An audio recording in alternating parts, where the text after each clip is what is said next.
स्त्रियांची लैंगिक इच्छा याबद्दल आपल्याकडे खूप गैरसमज आहेत. समजून घेऊया. लैंगिक इच्छेसोबत 3 गोष्टी जोडल्या गेलेल्या असतात.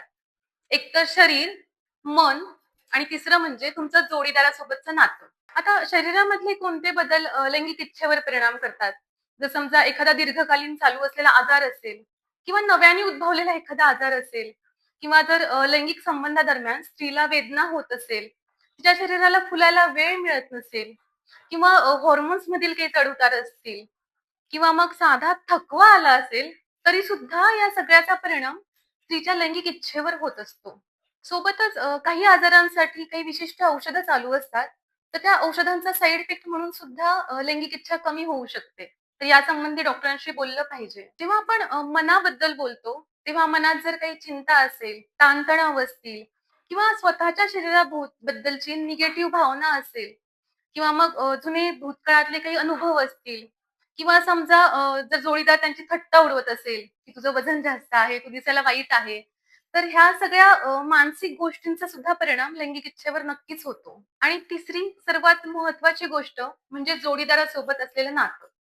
जर समजा जोडीदारासोबत भावनिक जवळीक नसेल, ते कनेक्शन फील होत नसेल, जोडीदाराबद्दल विश्वास वाटत नसेल, सुरक्षितता वाटत नसेल किंवा आपलं म्हणणं ऐकून घेतलं जात नाहीये, अशी काही भावना असेल आणि संवाद होत नसेल, जर काही जुने वाद असतील, ज्याच्यावर काही उत्तरच सापडलं नाही, ते वाद तसेच पुरून टाकले गेलेले असतील, तर ह्या सगळ्याचा परिणाम या जोडीदारासोबतचे जे नातं आहे, ते खराब होऊन मग ऑफकोर्स जेव्हा नातं खराब असतं, तेव्हा अशा नात्यामध्ये लैंगिक इच्छा पण कमी होत जाते. नात्यामध्ये स्त्रीची लैंगिक इच्छा कमी होणं ही खूप सर्वसामान्य बाब आहे.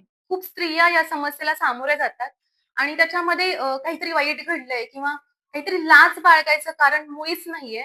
तर जेव्हा अशी काही समस्या एखाद्या कपलमध्ये होत असेल, मग ते लग्नाचं नातं असेल, प्रेमाचं नातं असेल, तर तेव्हा आपण समुपदेशन घेतलं पाहिजे. काउन्सिलरला भेटलं पाहिजे किंवा सेक्शुअल हेल्थ कन्सल्टंटला भेटलं पाहिजे. तुमच्या गायनेकॉलॉजिस्टशी तुम्ही बोलू शकता.